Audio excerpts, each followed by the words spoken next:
Assalamualaikum warahmatullahi wabarakatuh. Perkenalkan, nama saya Fitri Maharani. Saya mahasiswa dari Program Studi Pendidikan Bahasa dan Sastra Indonesia, Fakultas Keguruan dan Ilmu Pendidikan, Universitas Riau. Baik, pada kali ini saya akan menyampaikan materi kelas 8, yaitu materi tentang teks berita. Halo, selamat pagi anak-anak semua. Baik, pada hari ini kita akan mempelajari mata pelajaran Bahasa Indonesia, yakni materi tentang teks berita. Baik, sebelum memulai materi pembelajaran, terlebih dahulu Ibu akan menyampaikan kompetensi dasar dan indikator yang Ibu gunakan pada materi hari ini, yaitu ada 3.1, yakni mengidentifikasi unsur-unsur teks berita. Kemudian indikatornya yaitu ada 3.1.1, yakni mengungkapkan pengertian teks berita. Kemudian 3.1.2 yaitu menemukan unsur-unsur berita. Kemudian 3.1.3 yaitu mendeskripsikan fungsi, ciri-ciri, dan jenis-jenis teks berita. Apa itu teks berita?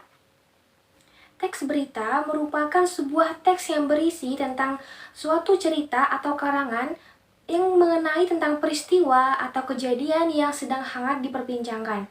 Nah, teks berita harus memenuhi 6 pertanyaan yang terangkai pada rumus 5W1H. Nah, apa itu 5W1H? Yaitu ada what, who, kemudian where, when, why, and how.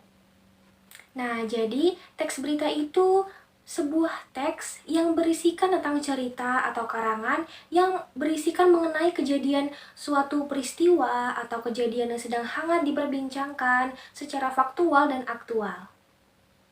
Kemudian, unsur-unsur teks berita. Nah, di dalam proses memahami pembelajaran tentang teks berita, tentunya kita harus terlebih dahulu memahami unsur-unsur yang terdapat dalam teks berita tersebut. Nah, unsur-unsur teks berita apa saja? Nah, yaitu yang sudah dijelaskan tadi, ada 5W1H atau adik Simba. Nah, adik Simba itu apa sih, Bu? Nah, adik Simba merupakan singkatan dari apa, di mana, siapa, mengapa, dan bagaimana. Baik, yang pertama ada who atau apa. Nah, suatu berita dikatakan baik apabila memenuhi unsur-unsur yang terdapat dalam teks berita, yaitu ada who atau apa. Apa yang terjadi dalam sebuah teks berita tersebut. Kemudian ada who.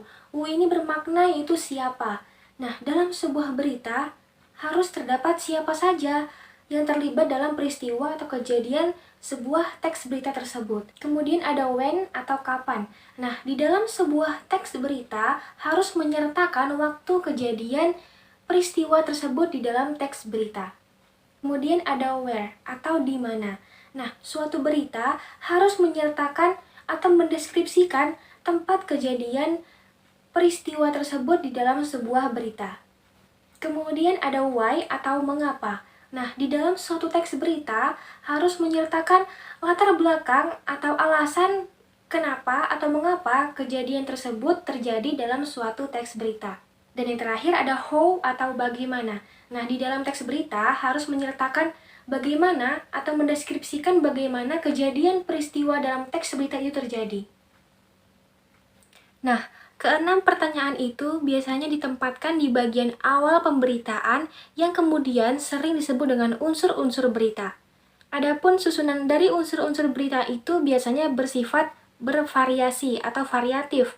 Nah, misalnya ada yang didahului dengan penyajian apa, dan ada pula yang diawali dengan kapan. Nah, pertanyaan bagaimana biasanya ditempatkan pada bagian badan berita.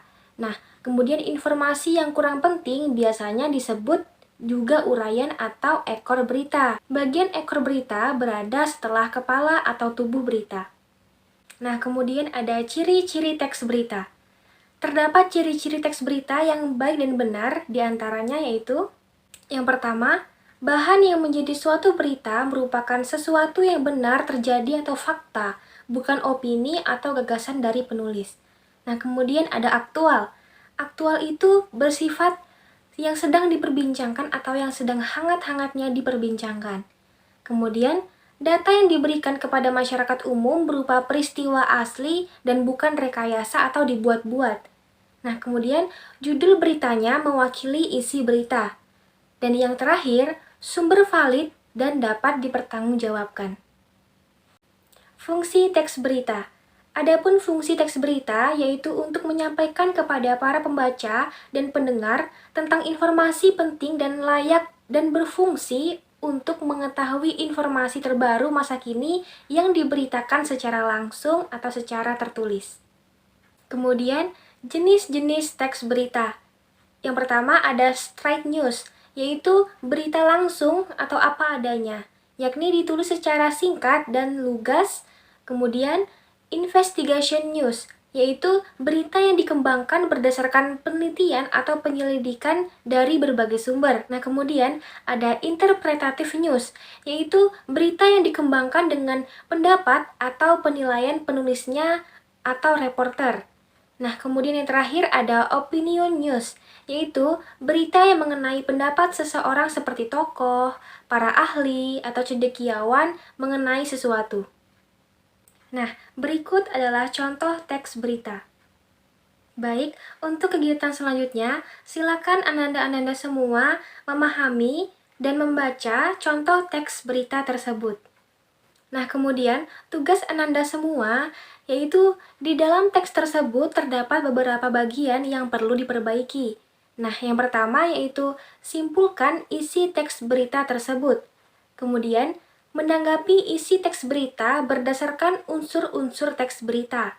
Dan yang ketiga, perbaiki teks berita tersebut berdasarkan unsur-unsur teks berita. Baik, sekian materi yang dapat saya sampaikan. Lebih dan kurang saya mohon maaf. Saya akhiri. Wassalamualaikum warahmatullahi wabarakatuh.